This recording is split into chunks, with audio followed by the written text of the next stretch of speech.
터는 방송 알고나 삽시다. 9월 20일 방송으로 이어집니다. 오늘은 1906년 9월 20일로 여러분을 안내하겠습니다. 오늘 의병장 이인영 선생께서 타계하신 날입니다. 그래서 이인영이라는 분이 어떤 의병 활동을 했고 그 의병 활동의 내용은 어떤가, 역사적 의의가 있는 분이기 때문에 오늘 이분의 제삿날이죠. 그러니까 지금 이 방송을 하고 있는 날이 제삿날이네요. 이분을 한번 조명해 보고자 합니다. 일단 이인영이라는 분에 대해서 좀 잠깐 그분의 생애를 잠깐 알아봐야겠죠.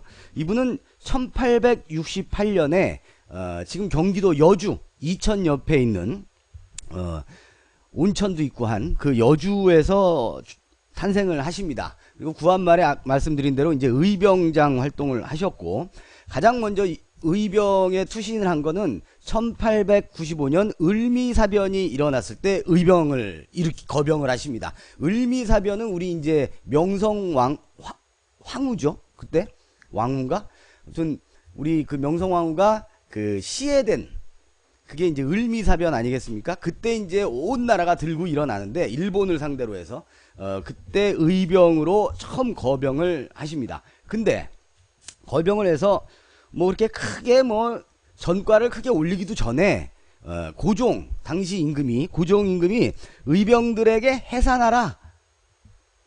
그냥 우리 마누라 죽은 건 내가 알아서 할 터이니 해산하라 라고 명을 내립니다.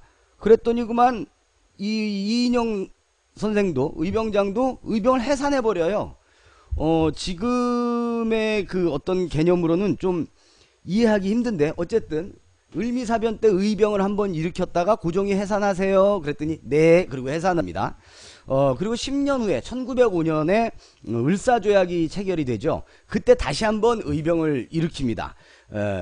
관동 지방에서 일어났기 때문에 관동 창의대장이라는 직함을 갖고 계신데, 이 당시에 우리가 이제 그 보호조약, 을사조약이 체결됐을 때 이 이인영 선생이 계시던 곳뿐만이 아니라 전국, 이거 죄송합니다. 이번 박 선생, 나 방송 중이요. 끝나고 전화할게. 이 선생 된 지 얼마 안 된 새끼가 전화를 했습니다.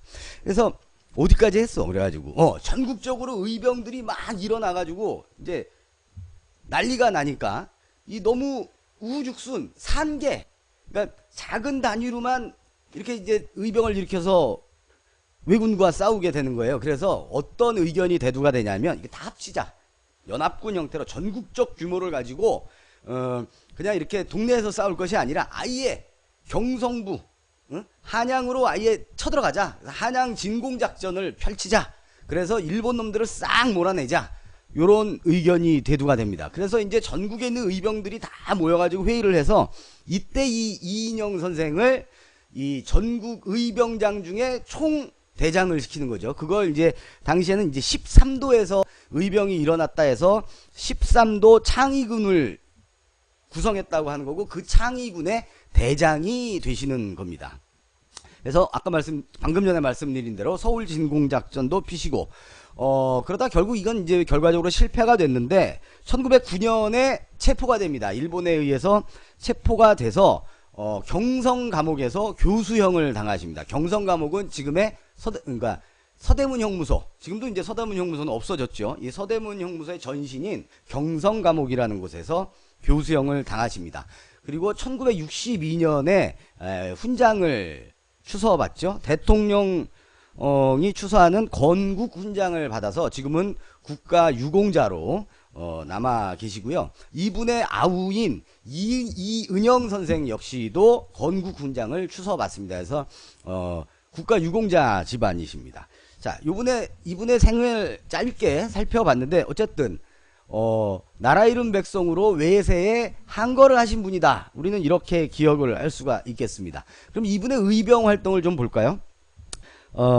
이분이 맨 처음에 의병을 일으킨 건 아까도 말씀드린 을미사변 때라고 그랬습니다. 여주가 고향이야. 근데 이제 이때 돌아가신 명성황후가 고향이 여주죠. 그래서 동네 누나가 해를 당하셔가지고 의병을 일으켰나? 뭐 이런 생각이 좀 들기도 합니다. 근데 거병은 여주에서 하셨지만 본격적으로 활동은 강원도 일대에서 했습니다. 그래서 아까도 관동창의군이라는 말이 나왔잖아요. 관동 지방이 강원도지 않습니까? 그래서 그런 얘기가 나온 거고, 이때 을미사변은 아까 말씀드린 대로 고종이 그만해 그랬더니 그냥 확 그만해 버렸죠. 우리가 잘 이해가 안 가.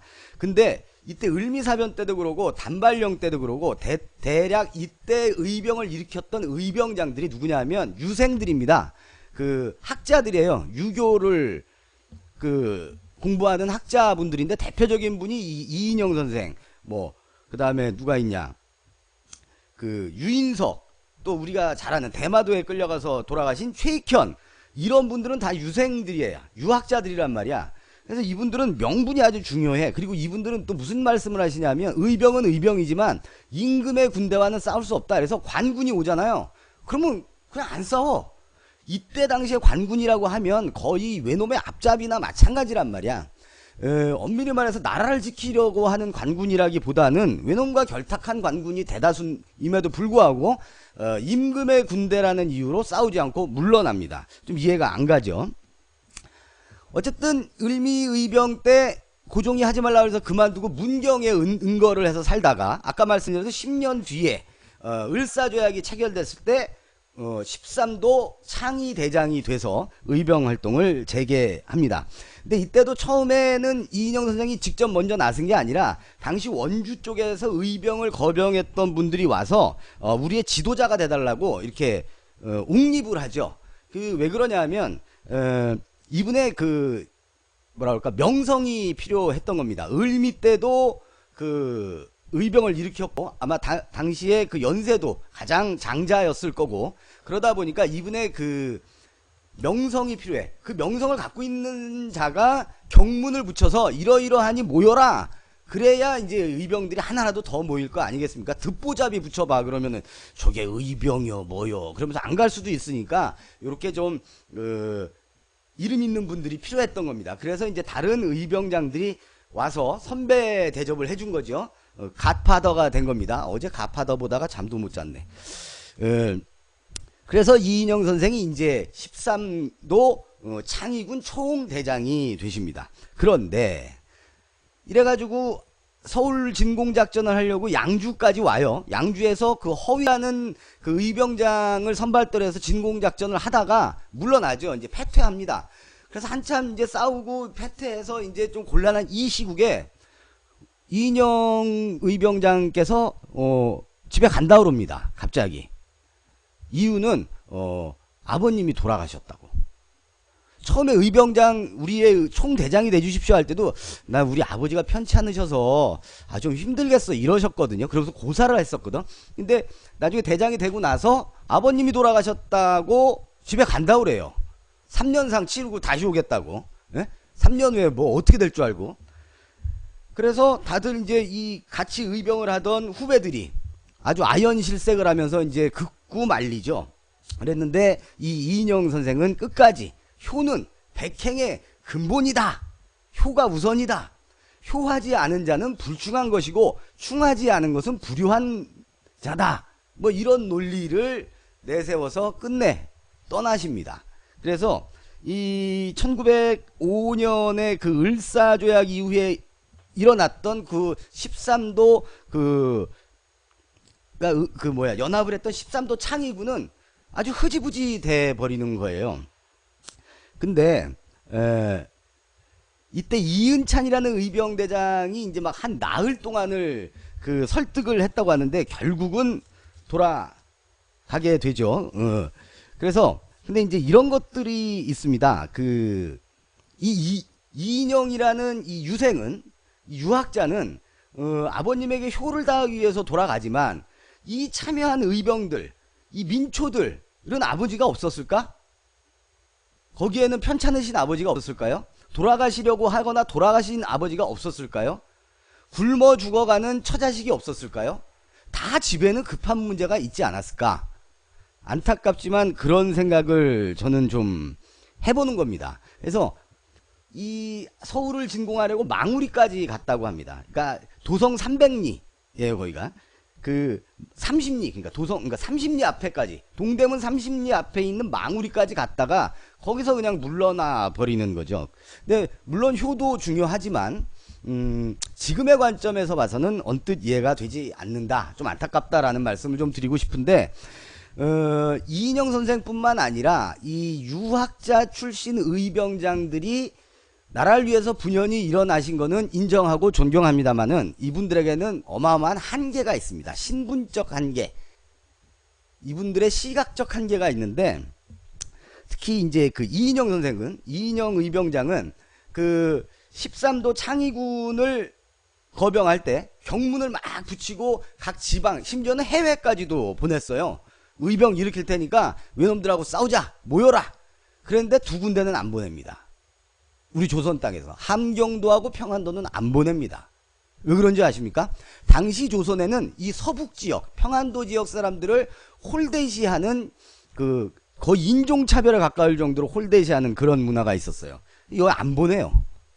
그리고 이쪽 함경도는 또 왜 안 보내냐 하면, 두만강 그쪽은 오랑캐 같기도 하고 우리 민족 같기도 하고, 그런데다가 너무 오지고 이래서 사람 취급을 또 안 합니다. 사냥이나 해서 먹고 사는 놈들 이러면서 안 보냅니다.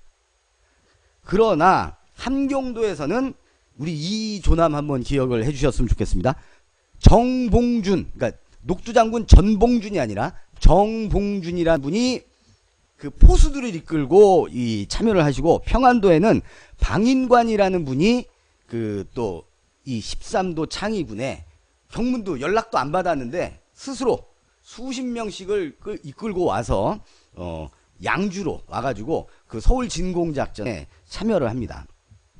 이런 유생 출신 의병장들의 한계는 비단 이인영 선생한테만 있었던 게 아닙니다. 아까도 잠깐 말씀드렸는데 유인석이라는 분이 있었는데, 이 유인석이라는 분은 같이 하는 의병장 중에 그 계층이 여러일 건 아닙니까? 의병이니까 양반 출신도 있고 상놈 출신도 있고 백정 출신도 있고 있을 거란 말이야. 근데 그 양반 출신 의병장한테 그 상놈 출신 의병장이 시쳇말로 같은 의병장으로 격을 맞춘다고 어깨를 나란히 한다는 이유로 목을 쳐버립니다. 그리고 또 의병장 중에 동학을 한 사람이 있다. 이 양반들에게 동학은 계급투쟁이고 사회질서 완전히 전복시키려던 세력이거든요. 근데 나라를 위해서 지금 그런 건데, 일단은 우리끼리는 그러지 말아야 되는 거 아닙니까? 신분이 어쨌든 간에. 근데 이들의 한계는 그게 아니야. 그 오랫동안의 그 유교 질서가 완전히 쇠뇌가 되어 있기 때문에 그 상놈 출신 의병장 목 쳐버리고 동학군 출신 의병장도 목을 쳐버립니다. 그리고 그 당시에 그 구한말 의병장 중에 태백산 호랑이로 불리우던 평민 출신 의병장 신돌석이라는 장군이 있는데, 이 양반은 끝내 그래서 13도 창의군에 참여를 하지 못해요. 서울 진공작전에 못 옵니다. 싸움은 제일 잘했는데. 요런 한계가 있어요. 신분적으로 나보다 아래 것들이 같이 뭔가를 도모하는 거에 대한 그런 그 불만, 그 다음에 그들을 그 배관시하는, 계급적으로 배관시하는 요런 한계가 있고, 아도 말씀드렸지만 임금이 해산해 그랬더니 임금의 군대와 싸울 수 없다 이러면서 해산을 해버리고, 아빠가 아파, 아우 나 가고 싶은데 가야 되는데 아빠가 돌아가셨어, 에라 가겠다. 요거 지금의 우리 관점으로는 이해를 하기가 좀 쉽지가 않죠. 다만 이 이인영 선생이나 유인석 선생이나 대마도 가서 돌아가신 최익현 선생이나 그분들이 그 국가를 위한 그런 헌신이나 진정 이런 거는 다 충분히 이해하죠. 이해하고 의심할 여지는 없습니다. 근데 다만 이분들의 그 가치관은 인정을 하지만 이 가치관을 통해서 투영됐던 그 행동들이 너무 고루하다는 거죠. 너무 고루하고 완고하고 이거 좀 문제가 있지 않나. 좀 안타까운 그런 사실을 이 이인영 선생을 통해서 알게 됐습니다. 현대사회에는 이렇게 고루하고 완고하고 자기만의 가치가 맞다라고만 생각하는 분들은 혹여 없는지 있거든요. 우리 주변에 널려 있거든요. 그래서 그런 분들 한번 생각하면서 오늘 9월 20일차 방송은 1906년 9월 20일 날 돌아가신 구한말의 의병장 이인영 선생의 제삿날을 맞이해서 여러분과 함께 이야기를 나눠봤습니다. 자, 오늘은 3일치를 한번 할 건데요. 잠시 쉬었다가 오늘의 마지막 방송은 9월 21일 차는 프랑스로 한번 가보도록 하겠습니다. 잠시 후에 또 뵙겠습니다. 고맙습니다.